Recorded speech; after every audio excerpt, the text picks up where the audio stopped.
Our hearts beat to the city streets. We began to feel the fire. We rise like tall ನಮ್ಮನ್ನು buildings ಹೇಳ್ತಾರೆ ನನ್ನನ್ನು ಮಾಡಿ ಅಂತ. as the chemicals they take us higher.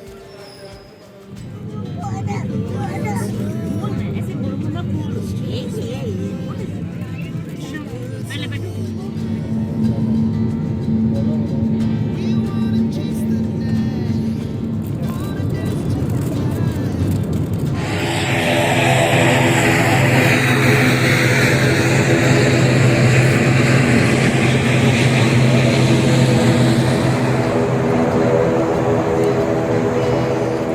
Two hearts running wild.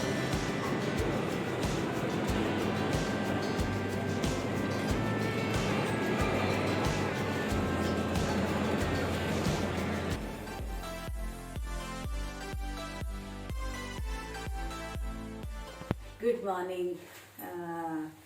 ಇವತ್ತು ಹೊರಟ್ವಿ, ಮುಗೀತು. ಕೊನೆ ಡೆಲ್ಲಿ ಟ್ರಿಪ್ನ ಕೊನೆಯ ದಿನ ಇವತ್ತು. ಟೈಮ್ ಬಂದು 4:24 ಆಗಿದೆ. ನಿನ್ನೆ ಯಾವತ್ತೂ ಇಷ್ಟು ಗಲಾಟೆ ಮಾಡಿರಲಿಲ್ಲ ಈ ಹೋಟೆಲಲ್ಲಿ. ನಿನ್ನೆ ರಾತ್ರಿ ಗಲಾಟೆ ಅಂದರೆ ಒಂದೊಂದು ಗಂಟೆಗೆ ಒಂದೊಂದ್ಸಲ ಗಲಾಟೆ ಮಾಡೋರು. ಇವ್ರು ಬೇಗ ಮಲಗಿದ್ರು, ಇವ್ರು 9 ಗಂಟೆಗೆ ಮಲಗಿದ್ರು. ನಾನು 9:15 ಏನೋ ಮಲಗಿದೆ. 11 ಗಂಟೆಯಿಂದ ಶುರುವಾಗಿರೋ ಗಲಾಟೆ ಮಧ್ಯರಾತ್ರಿ 3 ಗಂಟೆ ತನಕ. ಇವರು 3 ಗಂಟೆಗೆ ಇದ್ದಾರೆ, ಆಮೇಲೆ ಮಲಗಲೇ ಇಲ್ಲ.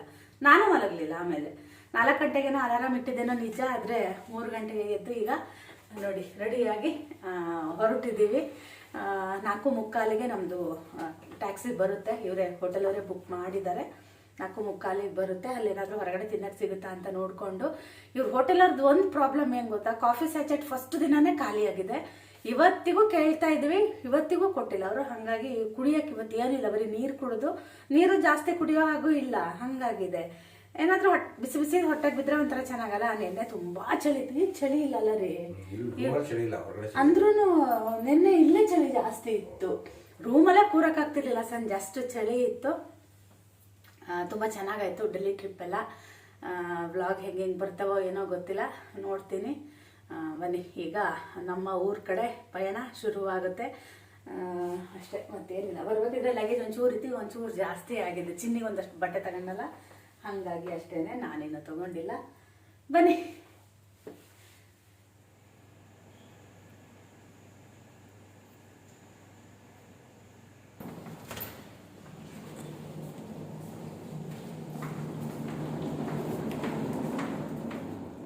ನಾವು ಕೆಳಗೆ ಬಂದ್ವಿ. ಅಷ್ಟೊತ್ತಿಗೆ ನಮ್ಮ ಕಾರ್ ಕೂಡ ರೆಡಿ ಆಗಿತ್ತು. ನಮಗಾಗೇ ಕಾಯ್ತಾ ಇದ್ದರು, ಯಾಕಂದರೆ ನಾವು 5 ಗಂಟೆಗೆ ಬಿಡಬೇಕು ಅಂತ ಹೇಳಿದ್ವಲ್ಲ. ಹಾಗಾಗಿ ನಾವು ಸ್ವಲ್ಪ ಬೇಗನೆ ಬಿಟ್ವಿ. ಎಷ್ಟು ಕ್ಲೀನಾಗಿ ಆರ್ಗನೈಸ್ ಮಾಡಿರ್ತಾರೆ ಅಂದರೆ ಖುಷಿ ಅನ್ನಿಸ್ತು. ನೋಡ್ಬೋದು, ಇಷ್ಟೊತ್ತಿಗೆ ನಾವು ನಮಗೆಲ್ಲರೂ ಗೊತ್ತಿಲ್ಲದೆ ಇದ್ದಿದ್ರೆ ಸ್ವಲ್ಪ ಕಷ್ಟ ಆಗ್ತಾಯಿತ್ತು. ಅವರಲ್ಲಿ ಬೋರ್ಡ್ ಕೂಡ ಹಾಕಿದ್ರು, ಅಂದರೆ ನಿಮಗೆ ಏರ್ಪೋರ್ಟಿಗೆ ಬೇಕಾದರೆ ನಮ್ಮದು ಪಿಕ್ಕೋ ಡ್ರಾಪು ಇರುತ್ತೆ ಅಂತ. ಅದನ್ನು ನೋಡಿಬಿಟ್ಟೆ ನಾವು ಕೂಡ ಅದನ್ನು 2 ದಿನದ ಮುಂಚೆನೇ ಬುಕ್ ಮಾಡಿದ್ವಿ. ಲಗೇಜ್ ಎಲ್ಲ ಹಾಕ್ಕೊಂಡು ನಾವು ಹೊರಟ್ವಿ. ನಮ್ಮ ಮನೆಯವರಿಗೆ ಸ್ಯಾಂಡ್ವಿಚ್ ಸಿಕ್ತು. ಅವರು ಒಂದು ಸ್ಯಾಂಡ್ವಿಚ್ ತಿಂದರು, ಒಂದನ್ನು ಇಟ್ಕೊಂಡ್ರು. ನನಗೇನು ಬೇಡ ಅಂತ ಅಂದೆ. ನಾನೊಂದಷ್ಟು ಎಲ್ಲ ತೊಗೊಂಡಿದ್ದೆ ಹಿಂದಿನ ದಿನವೇ, ತಿನ್ಬೋದು ಅಂತ ಹೇಳಿ. ನಿಮಗೆ ಡೊಮೆಸ್ಟಿಕ್ ಏರ್ಪೋರ್ಟಲ್ಲಾದರೆ ಬಿಡ್ತಾರೆ, ಇಂಟರ್ನ್ಯಾಷನಲ್ ಅದು ಬಿಡೋದಿಲ್ಲ. ಅಲ್ಲೆಲ್ಲ ಹಾಕಿರ್ತಾರೆ ಬೋರ್ಡ್ನ, ಏನು ಒಯ್ಬೋದು ಏನು ಒಯ್ಯಬಾರ್ದು ಅನ್ನೋದು. ಎಣ್ಣೆ, ಆಮೇಲೆ ನೀರು, ಆಮೇಲೆ ಕೆಲವೊಂದು ಏನೇನೋ ಎಲ್ಲ ಸುಮಾರು ಹಾಕಿದ್ರು. ನಮಗೆ ಆ ಥರದ್ದು ಏನು ರಿಸ್ಟ್ರಿಕ್ಷನ್ಸ್ ಏನೂ ಇರಲಿಲ್ಲ. ಹಾಗಾಗಿ ನಮ್ಮನ್ನ ಬಿಟ್ಟರು. ಹಾಗೆ ನೋಡಿ, ನಾವು ಡೆಲ್ಲಿ ಏರ್ಪೋರ್ಟಿಗೆ ಬಂದ್ವಿ. ಏರ್ಪೋರ್ಟ್ ಎಷ್ಟು ದೊಡ್ಡ ಇದೆ ಗೊತ್ತಾ. ಅವತ್ತು ನಾವು ನೋಡೇ ಇರಲಿಲ್ಲ, ಅಂದರೆ ನಾವು ಎಲ್ಲಿಂದ ಎಕ್ಸಿಟ್ ಆದ್ವೋ ನನಗೂ ಗೊತ್ತಿಲ್ಲ. ನಾನು ಏರ್ಪೋರ್ಟನ್ನು ನೋಡೇ ಇರಲಿಲ್ಲ ಅವತ್ತು. ಇವತ್ತೇ ನಾನು ನೋಡ್ತಾ ಇರೋದು. ಎಕ್ಸಿಟ್ ಬರಬೇಕಿದ್ರು ಕೂಡ ನಾವು ಒಂದು 2-3 ಕಿಲೋಮೀಟ್ರ್ ನಡ್ಕೊಂಡು ಹೊರಗಡೆ ಬಂದ್ವಿ ನಾವು. ಇವತ್ತು ನೋಡಿ, ಎದುರುಗಡೆಯಿಂದ ನಾನು ನೋಡ್ತಾ ಇದ್ದೀನಿ. ತುಂಬ ಜನ, ನಾನು ಹಾಕಿದಾಗ ಫಸ್ಟ್ ವ್ಲಾಗ್ ಹಾಕಿದಾಗ ತುಂಬ ಜನ ಹ್ಯಾಪಿ ಜರ್ನಿ ಅಂತೆಲ್ಲ ಹೇಳಿದರು ಪಾಪ. ಆದರೆ ನಾನೇನು ಗೊತ್ತಾ, ಮನೆಗೆ ಬಂದಮೇಲೆ ನಾನು ವೀಡಿಯೋನ ಎಡಿಟ್ ಮಾಡಿ ಹಾಕಿದ್ದೆ. ಆದರೂ ಎಲ್ಲರಿಗೂ ಥ್ಯಾಂಕ್ ಯು ಅಂತ ಹೇಳಿದ್ದೀನಿ. ತುಂಬ ಜನ ತುಂಬ ಥರದ ಸಜೆಷನ್ಗಳನ್ನ ಕೊಟ್ಟಿದ್ದೀರಾ. ನನಗಂತೂ ಎಷ್ಟು ಖುಷಿ ಆಯಿತು ಗೊತ್ತಾ. ತುಂಬಾ ಖುಷಿ ಆಯಿತು ನೋಡಿ. ಡೆಲ್ಲಿ ಏರ್ಪೋರ್ಟ್ ಕೂಡ ತೋರಿಸ್ತಾ ಇದ್ದೀನಿ. ತುಂಬ ಜನ ಇವಾಗೆಲ್ಲ ಟ್ರಾವೆಲ್ ಮಾಡ್ತಾರೆ, ಗೊತ್ತಿರುತ್ತೆ. ತುಂಬ ಜನ ಅದೇ ನಮಗೂ ಫಸ್ಟು ಫ್ಲೈಟ್ ಜರ್ನಿ ಹಾಗೆ ಆಗಿತ್ತು. ಆಮೇಲೆ ನಾವು ತುಂಬ ಸಲ ಈಗ ಓಡಾಡ್ತಾ ಇದ್ದೀವಿ ಅಂತ ಹೇಳಿದ್ರು. ಆಮೇಲೆ ತುಂಬ ಜನ ಹೇಳಿದ್ರು ನನಗೆ ಬೆಂಗಳೂರದು ಇಂಟರ್ನ್ಯಾಷನಲ್ ಏರ್ಪೋರ್ಟ್ ಇದೆಯಲ್ಲ ಅದನ್ನು ನೋಡಿ ತುಂಬ ಚೆನ್ನಾಗಿದೆ ಅಂತ. ಹೌದು, ನಾನು ತುಂಬ ಜನ ವ್ಲಾಗರ್ಗಳ ಬಾಯಲ್ಲಿ ಕೇಳಿದ್ದೀನಿ. ನಾವು ಈ ಥರ ಏರ್ಪೋರ್ಟನ್ನ ನಾವು ಬೇರೆ ಎಲ್ಲೂ ನೋಡೇ ಇಲ್ಲ. ಅಷ್ಟು ನಮ್ಮ ಇದ್ರದ್ದು ಬೆಂಗಳೂರದು ಚೆನ್ನಾಗಿದೆ, ಕೆಂಪೇಗೌಡ ತುಂಬ ಚೆನ್ನಾಗಿದೆ ಅಂತ ಹೇಳಿದ್ದಾರೆ. ಇದು ಡೆಲ್ಲಿದು ಚೆನ್ನಾಗಿದೆ. ಹಾಗೆ ಅಲ್ಲಿ ಹೋದ ತಕ್ಷಣ ಮತ್ತೆ ಎಲ್ಲ ಚೆಕ್ ಆಯಿತು. ನನ್ನದು ಬ್ಯಾಗು 1.5 kg ಏನೋ ಜಾಸ್ತಿ ವೆಯ್ಟ್ ಬಂತು ನಮ್ಮದು. ನಾವು ತರಬೇಕಿದ್ರೆ ಕರೆಕ್ಟಾಗಿತ್ತು, ಸ್ವಲ್ಪ ಕಮ್ಮಿ ಇತ್ತು. ಚಿನ್ನಿಗೂ ಸ್ವಲ್ಪ ತೊಗೊಂಡೆ ಅಲ್ಲ, ಅದು 1.5 kg ಜಾಸ್ತಿ ಬಂತು. 1.5 500 ಎಷ್ಟೋ ನಮ್ಮ ಹತ್ರ ಕಟ್ಟಿಸ್ಕೊಂಡ್ರು ಅವರು. 380 400 ರೂಪೀಸ್ 1 kg ಮೇಲೆ ಜಾಸ್ತಿ ಮಾಡ್ತಾರೆ. ನಾನು ತಪ್ಪು ಆಗಿರ್ಬೋದು, ಸರಿನೂ ಆಗಿರ್ಬೋದು, ಸಾರಿ. ಯಾಕೆ ಹಿಂಗೆ ಹೇಳ್ತಾ ಇದ್ದೀನಿ ಅಂದರೆ ಕೆಲವೊಬ್ಬರು ಬಾಯಿಗೆ ಬಂದಂಗೆ ಕಮೆಂಟ್ಗಳನ್ನ ಹಾಕ್ತಾ ಇದ್ದಾರೆ. ಹಾಗಾಗಿ ಇದನ್ನು ಹೇಳ್ತಾ ಇದ್ದೀನಿ. ತುಂಬ ಜನ ಪಾಪ ಅಲ್ಲೇ ಬಂದು ಅಲ್ಲೇ ಮಲ್ಕೊಂಡಿದ್ರು. ಎಷ್ಟೆಷ್ಟೊತ್ತಿಗೆ ಫ್ಲೈಟ್ ಇರುತ್ತೋ ಗೊತ್ತಿಲ್ವಲ್ಲ. ನಾವು ಜನವರಿ 25ಕ್ಕೆ ನಾವು ಬಿಟ್ಟಿದ್ದು ಡೆಲ್ಲಿನ. ಹಾಗಾಗಿ ನಮಗೆ ಸೆಕ್ಯೂರಿಟಿ ಎಲ್ಲ ಇವತ್ತು ಜಾಸ್ತಿ ಇತ್ತು. ಹಾಗಾಗಿ ನಮಗೆ 3 hours ಮುಂಚೆನೇ ಬರೋದಕ್ಕೆ ಇಂಡಿಗೋದವ್ರದ್ದೇ ಮೆಸೇಜ್ ಬಂದಿತ್ತು. ತುಂಬ ಜನ ಕೇಳಿದ್ರು ನಿಮಗೆ ಡೆಲ್ಲಿಗೆಲ್ಲ ಹೋಗೋದಕ್ಕೆ ಎಷ್ಟು ಅಂದರೆ ಶಿವಮೊಗ್ಗದಿಂದ ಬೆಂಗಳೂರು ಹೋಗೋದಕ್ಕೆ ಎಷ್ಟಾಯಿತು ಅಂತ. ನಮ್ಮದು ಫುಲ್ ಅದು ಪ್ಯಾಕೇಜ್ ಥರ ನಾವು ತೊಗೊಂಡಿರೋದ್ರಿಂದ ಅದು ನಮ್ಮ ಮನೆಯವ್ರನ್ನ ಕೇಳಬೇಕು ಅದು ಎಷ್ಟೆಷ್ಟು ಆಯಿತು ಏನು ಅಂತ. ನನಗೂ ಅಷ್ಟು ಕ್ಲಿಯರಾಗಿ ನನಗೂ ಗೊತ್ತಿಲ್ಲ. ನಾವು ಇದು ಶಿವಮೊಗ್ಗದಿಂದ ಬೆಂಗಳೂರಿಂದ ಡೆಲ್ಲಿ ಅದು ಕನೆಕ್ಷನ್ ಫ್ಲೈಟ್ಸ್ ಇರುತ್ತಲ್ವ ಆ ಥರ ತೊಗೊಂಡಿದ್ದು. ಮತ್ತು ನಾವು 1.5 ತಿಂಗಳು ಮುಂಚೆನೇ ಬುಕ್ ಮಾಡಿದ್ವಿ. ಹಾಗಾಗಿ ನಮಗೆ ಸ್ವಲ್ಪ ಚೀಪ್ ಆಗುತ್ತೆ ಅಂತ ಅವರು ಹೇಳಿದ್ರು. ಹಾಗಾಯಿತು ನಮಗೆ. ನಮಗೂ ಗೊತ್ತಿಲ್ಲ, ನಾವಾಗೆ ಮಾಡ್ಕೊಂಡಿದ್ದಲ್ಲ. ಆದರೆ ಇವಾಗ ನೀವೇ ಎಲ್ಲದನ್ನು ಮಾಡ್ಕೋಬಹುದಂತೆ, ಅದೇ ನಿಮಗೆ ಚೀಪ್ ಆಗುತ್ತೆ ಅಂತ ಹೇಳಿದ್ರು. ಆಮೇಲೆ ನಮ್ಮನೆಯವರು ಅಲ್ಲಿ ಹೋಗಿ ಕಾಫಿ ತೊಗೊಂಡು ಬಂದರು. ನನ್ನ ಜೀವನದಲ್ಲಿ ಇಷ್ಟು ಎಕ್ಸ್ಪೆನ್ಸಿವ್ ಆಗಿರೋ ಕಾಫಿನ ಕುಡ್ದೇ ಇಲ್ಲ. ಆ ಮುಚ್ಚಳ ಹಾಕಿದ್ರಲ್ವ ಅದೊಂದು ಫಸ್ಟ್ ಸಿಪ್ಪು ಅದರಲ್ಲಿ ಕುಡ್ದೆ. ನನಗೆ ಅದರಲ್ಲಿ ಕುಡ್ದು ಅಭ್ಯಾಸ ಇಲ್ಲಲ್ಲ, ಇಡೀ ನನ್ನ ಬಾಯಿ ಎಲ್ಲ ಸುಟ್ಟೋಯ್ತು. 230 ರೂಪೀಸ್ ಏನೋ ಇದೊಂದು ಕಾಫಿಗೆ. ಆದರೆ ತುಂಬ ಇರುತ್ತೆ.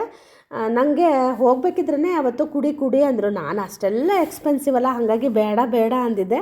ನಾನು ಅಲ್ಲಿ ಕುತ್ಕೊಂಡಿದ್ದೆ. ಹೋಗಿ ನಮ್ಮನೆಯವ್ರು ನನಗೆ ಕಾಫಿ ತಂದು ಕೊಟ್ಟರು. ಆಮೇಲೆ ಇಬ್ಬರು ಕುಡಿದ್ವಿ. ಅದರಲ್ಲಿ ಅವ್ರು ಕೇಳ್ತಾರೆ ನಿಮಗೆ 1 ಶಾಟ್ ಅಂತ. ನಮಗೆ ಅದು ಅಭ್ಯಾಸ ಇಲ್ಲಲ್ಲ, ಗೊತ್ತಿಲ್ಲ. ಹಾಗಾಗಿ ನಮ್ಮನೆಯವರು ಹ್ಞೂ ಅಂದರು.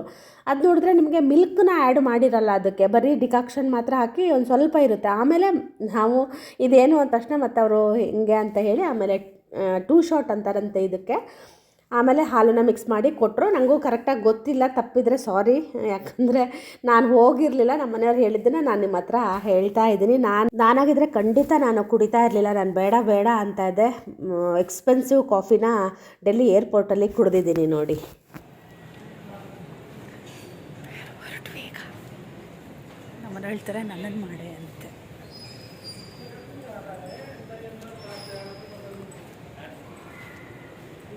ಎಷ್ಟಾಯಿತು? 7:30ನಾ? 7:30 35 8:30 8:15ಗೆ ನಮ್ಮದು ಫ್ಲೈಟ್ ಅನಿಸುತ್ತೆ, ಗೊತ್ತಿಲ್ಲ.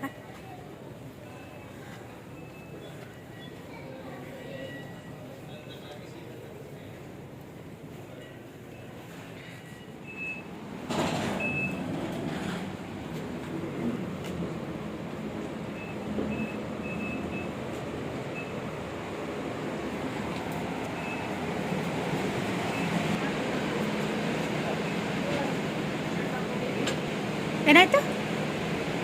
ಹಾಂ ಇತ್ತಾ? ಹಾಂ ಹಾಂ ಹೇಳಿದೆ ಸೀಸರ್ ಇದೆ. ಹಾಂ ಸಿಗಲಿಲ್ಲ. ಇಲ್ಲ, ಇದರಲ್ಲಿಲ್ಲ, ಇದರಲ್ಲಿ. ಓ, ಅದಕ್ಕೆ ಹಾಂ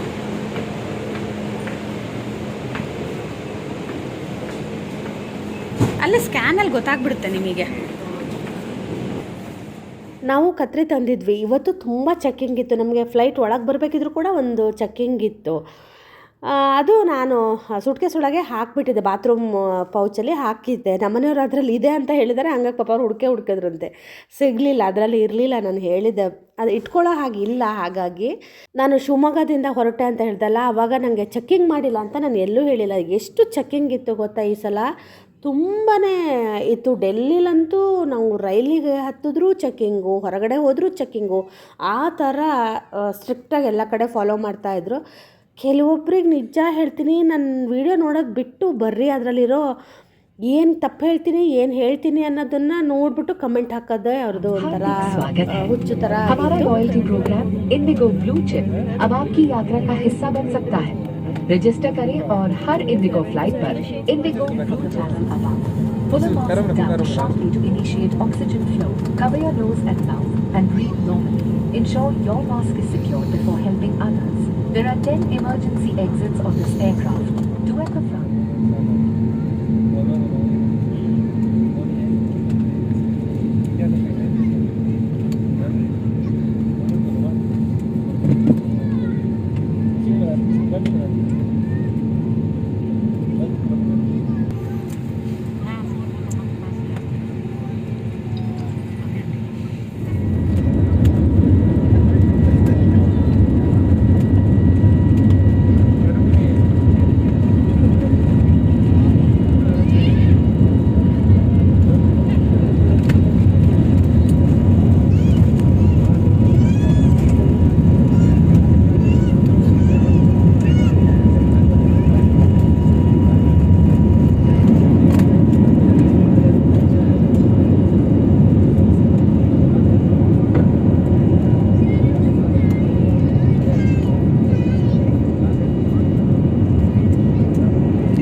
ಹಾಗೆಯೇ ಡೆಲ್ಲಿ ಬಿಟ್ಟು ಹೊರಟ್ವಿ.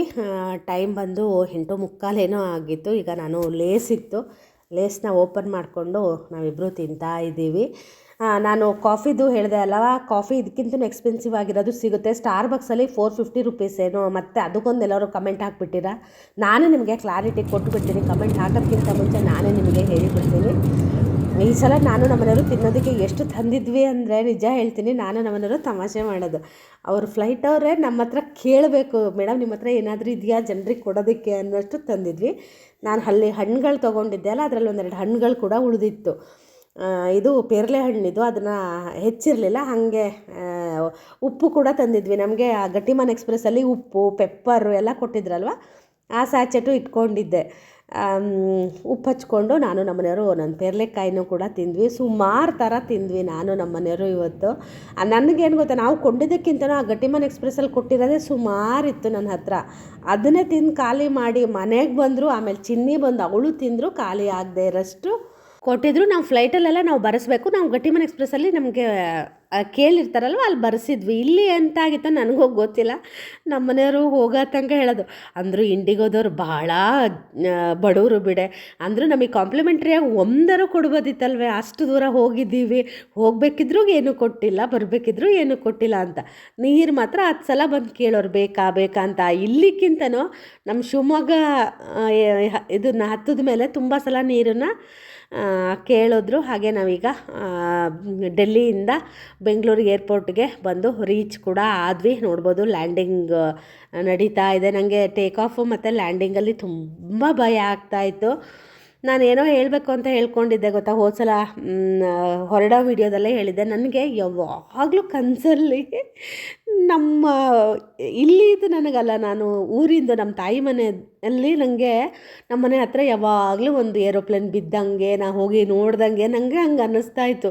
ನಂಗೆ ಏನೋ ಗೊತ್ತಿಲ್ಲ, ನಂಗೆ ಹತ್ತಬೇಕಿದ್ರೆ ಹೆಂಗೆ ಆಗ್ತಿತ್ತು ಅಂದರೆ, ಅಪ್ಪ ದೇವರೇ ನನ್ನನ್ನು ಆರಾಮಾಗಿ ಕರ್ಕೊಂಡೋಗಿ ಆರಾಮಾಗಿ ಬರೋ ಹಾಗೆ ಮಾಡಪ್ಪ ಅಂತ. ನಾನು ಒಂದಿನ ಗುರುವಾರ ನಾವು ಆರಾಮಾಗಿ ಹೋಗಿ ಆರಾಮಾಗಿ ಬಂದರೆ ನಾನು ಒಂದಿನ ರೈಸ್ ಬಿಡ್ತೀನಿ ದೇವರೇ ಅಂತ ಕೂಡ ಹರಕೆ ಮಾಡಿಕೊಂಡು ಡೆಲ್ಲಿಗೆ ಹೋಗಿದ್ದೆ ನಾನು. ನಮ್ಮನೆಯವ್ರು ಕೇಳಿದ್ರೆ ನಗ್ತಾರೆ ಅನಿಸುತ್ತೆ, ನಾನು ಹೇಳಲಿಲ್ಲ. ಆದರೆ ನಮ್ಮ ಮನೆಯವ್ರಿಗೆ ನಾನು ಅಷ್ಟು ಒಂಥರ ಭಯ ಆಗ್ತಾಯಿತ್ತು. ನನಗೆ ಯಾವಾಗಲೂ ತಲೆಯಲ್ಲೇ ಅದೊಂದಿತ್ತು. ನನ್ನ ಕನಸಲ್ಲಿ ಯಾವಾಗಲೂ ಹಾಗೆ, ಅದು ಯಾಕೆ ಹಂಗೆ ಕನಸು ಬೀಳ್ತಿತ್ತೋ ಏನೋ ನಂಗೆ ಗೊತ್ತಿಲ್ಲ. ನಮ್ಮನೆಯವ್ರಿಗೆ ಹೇಳಿದ್ರೆ ನೀನು ಬಿಡು ಕನಸಿನ ರಾಣಿ ಅಂತಿರ್ತಾರೆ. ನನಗೆ ಯಾವಾಗಲೂ ಹಂಗೆ ಹೇಳ್ತಿರ್ತಾರೆ. ಆದರೆ ನನಗೆ ಯಾವಾಗಲೂ, ನನಗೆ ಈಗಲೂ ಹಂಗೆ ಬೀಳುತ್ತೆ. ಡೆಲ್ಲಿ ಹೋಗಿ ಬಂದಮೇಲೆ ನನಗೆ ಏನೂ ಆದರೂ ಬಿದ್ದಿಲ್ಲ, ಇನ್ನು ಯಾವಾಗ ಬೀಳುತ್ತೋ ನನಗೂ ಗೊತ್ತಿಲ್ಲ. ಅದಕ್ಕೆ ನಂಗೆ ಯಾವಾಗಲೂ ಫ್ಲೈಟ್ ಹತ್ತಬೇಕು ಅಂದರೆ ನಂಗೆ ಒಂಥರ ಕೈಯಲ್ಲಿ ಜೀವ ಇರುತ್ತೆ. ಹಾಗೆ ನೋಡಿ ಈಗ ನಾವು ಬೆಂಗಳೂರಿಗೆ ಬಂದೇ ಬಿಟ್ವಿ. ಇಲ್ಲಿ ನಮಗೆ ಹೆಚ್ಚಿಗೆ ಹೊತ್ತು ಕಾಯೋದಿರಲಿಲ್ಲ, 1.5 ಗಂಟೆ ಏನೋ ಇತ್ತು. ಆದರೆ ನಮ್ಮದು ಫ್ಲೈಟ್ ಸ್ವಲ್ಪ ಲೇಟಾಗಿತ್ತು, ಹಾಗಾಗಿ ನಮಗೆ ತುಂಬ ಟೈಮ್ ಉಳಿಲಿಲ್ಲ. ಆದರೆ ನಮಗೆ ನಾವು ಎಲ್ಲಿ ಗೇಟಿಗೆ ಹೋಗಿ ನಿಲ್ಲಬೇಕೋ ಅದು ತುಂಬ ಕನ್ಫ್ಯೂಷನ್ ಆಗಿ ಹುಡುಕಿ ಓಡಾಡಿ ಸಾಕಾಯಿತು. ಮೇಲೆ ಬಂದರೆ ಕೆಳಗೆ ಹೋಗಿ ಅಂತಾರೆ, ಕೆಳಗೆ ಬಂದರೆ ಮೇಲೆ ಹೋಗಿ ಅಂತಾರೆ. ಆಮೇಲೆ ಅದೇ ಬಂದು ಇಲ್ಲಿ ಕುತ್ಕೊಂಡ್ವಿ. 22ನೇ ನಂಬರ್ ಏನಂತ ನನಗೆ ಇದು ಮರ್ತೋಯ್ತು. ಇದು ಅಲ್ಲಿ ಕುತ್ಕೊಂಡಿದ್ದೀವಿ. ತುಂಬ ಜನ ಇದ್ದರು. ನಮ್ಮ ಮನೆಯವರು ಡ್ರೈವರ್ಗೆ ಫೋನ್ ಮಾಡ್ತಾ ಇದ್ದಾರೆ, ಬೆಂಗಳೂರು ಬಂದಿದ್ದೀವಿ, ಊರಿಂದ ಹೊರಡು ನೀನು ಅಂತ ಹೇಳಿ.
ನನಗೆ ಡೆಲ್ಲೀಲಿ ಊಟ ತಿಂಡಿ ಸರಿ ಆಗದೆ ಇರೋದಕ್ಕೆ ಯಾವಾಗಾದರೂ ಮನೆಗೆ ಹೋಗ್ತೀನೋ ಒಂದೊಳ್ಳೆ ಊಟ ಮಾಡ್ತೀನೋ ಅಂತ ಅನಿಸಿತ್ತು ನನಗೆ. ಹಾಗೆ ಈಗ ನಾವು ಬೆಂಗಳೂರಿಂದ ಶಿವಮೊಗ್ಗಕ್ಕೆ ಹೋಗ್ತಾ ಇದ್ದೀವಿ. ಶಿವಮೊಗ್ಗದಿಂದ ಬೆಂಗಳೂರು ಕೂಡ ಫ್ಲೈಟ್ ಫುಲ್ಲು ಇರುತ್ತೆ. ಒಂದು 2-3 ಸೀಟೇನೋ ಖಾಲಿ ಇತ್ತು, ಬಿಟ್ಟರೆ ಫುಲ್ ಇತ್ತು. ಆದರೆ ನಾವು ವಾಪಸ್ ಬರಬೇಕಿದ್ರೆ ಮಾತ್ರ ಫುಲ್ ಇತ್ತು, ಒಂದು ಸೀಟು ಖಾಲಿ ಇರಲಿಲ್ಲ. ಯಾವುದೋ ಮದುವೆಗೆಲ್ಲ ತುಂಬ ಜನ ಬಂದಿದ್ದರು, ಹಾಗಾಗಿ ಅವತ್ತು ಫುಲ್ ಇತ್ತು. ಇವತ್ತು ಕೂಡ ಅಷ್ಟೇ, ಒಂದು 2-3 ಸೀಟು ಖಾಲಿ ಇತ್ತು ಅಷ್ಟೇ. ರನ್ವೇ ಹತ್ರ ಬಂದು ಸುಮಾರು ಹೊತ್ತು ನಿಲ್ಲಿಸ್ಕೊಂಡು ಒಂದು 2-3 ಫ್ಲೈಟ್ಗಳು ಹೋದ್ಮೇಲೆ ಆಮೇಲೆ ನಮ್ಮ ಫ್ಲೈಟು ಟೇಕ್ ಆಫ್ ಆಗ್ತಾ ಇದೆ. ನೋಡಿ, ನನಗೆ ಇವಾಗ ಮಾತ್ರ ನಿಜ ಹೇಳ್ತೀನಿ ಭಯ ಅನಿಸುತ್ತೆ. ಇದು ಶಿವಮೊಗ್ಗ ಟು ಬೆಂಗಳೂರು ಫ್ಲೈಟ್ ಇದೆಯಲ್ಲ, ಸ್ವಲ್ಪ ಭಯ ಅನಿಸುತ್ತೆ. ಸ್ವಲ್ಪ ಸಣ್ಣದಿದೆ, ಅದು ಒಂಥರ ಅಂತ ಅನಿಸುತ್ತೆ. ಆದರೆ ಡೆಲ್ಲಿದು ತುಂಬ ಏನೂ ಅನ್ನಿಸ್ತಿರ್ಲಿಲ್ಲ, ಗೊತ್ತಾಗ್ತಿರ್ಲಿಲ್ಲ ನನಗೆ. ಇದು ಮಾತ್ರ ಸ್ವಲ್ಪ ಭಯ ಅನ್ನಿಸ್ತಾ ಇತ್ತು. ನಮ್ಮ ಫ್ಲೈಟ್ ಜರ್ನಿ ಇಲ್ಲಿಗೆ ಮುಗೀತು. ಡೆಲ್ಲಿ ಟೂರ್ ಕೂಡ ಇಲ್ಲಿಗೆ ಮುಗೀತು. ತುಂಬ ಜನ ಕೇಳಿದರು, ಯಾಕೆ ಹೋಗಿದ್ರಿ ನೀವು ಡೆಲ್ಲಿಗೆ ಅಂತ ಯಾರೊಬ್ಬರು ಕಮೆಂಟಲ್ಲಿ ಕೇಳಿದರು. ಸುಮ್ಮನೆ ಸುತ್ತಾಡೋದಕ್ಕೆ ಅಂತ ಹೋಗಿದ್ವಿ ಅಷ್ಟೇ. ನಾವು ಡೆಲ್ಲಿಯಲ್ಲಿ ಆಗ್ರಾ ಹೋಗೋದು ಅಂತ ಆಗಿತ್ತು. ಅದಾದ ನಂತರ ನಮ್ಮದು ಆಮೇಲೆ ಆಗ್ರಾ ನೋಡಿ ಡೆಲ್ಲಿಲಿ 1-2 ದಿನ ಇದ್ದು ಬರೋದು ಅನ್ನೋ ಪ್ಲ್ಯಾನ್ ಮಾಡಿಕೊಂಡು ಹೊರಟ್ವಿ. ಚೆನ್ನಾಗಿತ್ತು, ಒಂಥರ ಖುಷಿ ಅಂತ ಅನ್ನಿಸ್ತು. ಊರಿಗೆ ಹೋಗಿ ಯಾವಾಗ ಮನೆಗೆ ಹೋಗ್ತೀನೋ ಅನಿಸ್ಬಿಟ್ಟಿತ್ತು. ನಾವು ಎಷ್ಟು ಬೆಂಗಳೂರಿಂದ ಕರೆಕ್ಟಾಗಿ ನಾವು ಒಂದು 35 ಮಿನಿಟ್ಸಿಗೆಲ್ಲ ಶಿವಮೊಗ್ಗ ಇದ್ದೀವಿ. ಕುತ್ಕೊಂಡು ಆರಾಮಾಗಿ ಒಂದು 2 ನಿಮಿಷ ಆಚೆ ಈಚೆ ನೋಡೋಷ್ಟೊತ್ತಿಗೆ ನಾವು ಶಿವಮೊಗ್ಗ ಬಂದೇ ಬಿಟ್ವಿ. ನನಗೆ ಆಶ್ಚರ್ಯ ಅನ್ನಿಸ್ತು. ನಾವು ಹೋಗಬೇಕಿದ್ರೆ ಅಷ್ಟು ಬೇಗ ಬಂದಿರಲಿಲ್ಲ. ಇವತ್ತು ಮಾತ್ರ ತುಂಬ ಬೇಗ ಹೋದ್ವಿ. ಆದರೆ ನಮಗೆ ಇಲ್ಲೇ ಯಾವುದೇ ರೀತಿಯಾಗಿರೋ ವಾತಾವರಣ ಅದೆಲ್ಲ ತುಂಬ ಕ್ಲಿಯರ್ ಇತ್ತು. ನಾವು ಡೆಲ್ಲಿ ಬರಬೇಕಿದ್ರೆ ನಂಗೆ ತುಂಬ ಹೆದರಿಕೆ ಇತ್ತು, ಯಾಕಂದರೆ ತುಂಬ ಫಾಗ್ ಇರುತ್ತೆ ಡೆಲ್ಲೀಲಿ. ಆದರೆ ಒಂಚೂರು ಯಾವುದೇ ರೀತಿಯಾಗಿರೋ ಪ್ರಾಬ್ಲಮ್ ಇರಲಿಲ್ಲ. ಆದರೆ ಹೇಳ್ತಾಯಿದ್ರು ಸ್ವಲ್ಪ ವಾತಾವರಣ ಇದೆ ಅಂತ ಹೇಳ್ತಾಯಿದ್ರು. ಹೋಗಬೇಕಿದ್ರು ಯಾವುದೇ ರೀತಿ ತೊಂದರೆ ಆಗಲಿಲ್ಲ. ನಮಗೆ ಬರಬೇಕಿದ್ರು ಕೂಡ ಯಾವುದೇ ರೀತಿಯಾಗಿರೋ ತೊಂದರೆ ಆಗಿಲ್ಲ.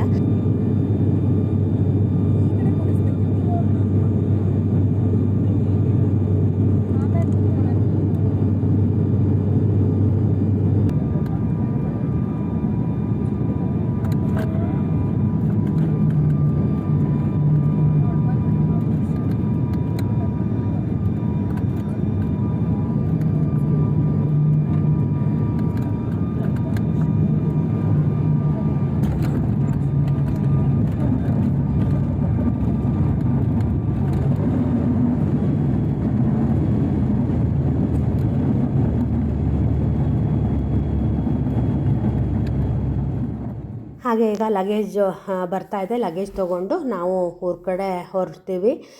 ನಾನು ನನ್ನ ಸೂಟ್ಕೇಸಿಗೆ ಒಂದು ದಾರನ ಕಟ್ಟಿದ್ದೆ, ನಾನು ನಮ್ಮ ಮನೆಯವ್ರಿಗೂ ಒಂದು ದಾರ ಕಟ್ಟಿದ್ದೆ. ನಮ್ಮ ಮನೆಯವ್ರು ನನ್ನ ಹತ್ರ ಡೆಲ್ಲಿ ಹೋಗಿ ಬರೋ ತನಕ ನನ್ನ ಹತ್ರ ಜಗಳ ಮಾಡಿದ್ರು. ನಾವು ವಾಪಸ್ ಬರೋ ದಿನ ನಮ್ಮ ಮನೆಯವರ ದಾರನ ಕಟ್ ಮಾಡಿ ತೆಗೆದಿದ್ದೆ.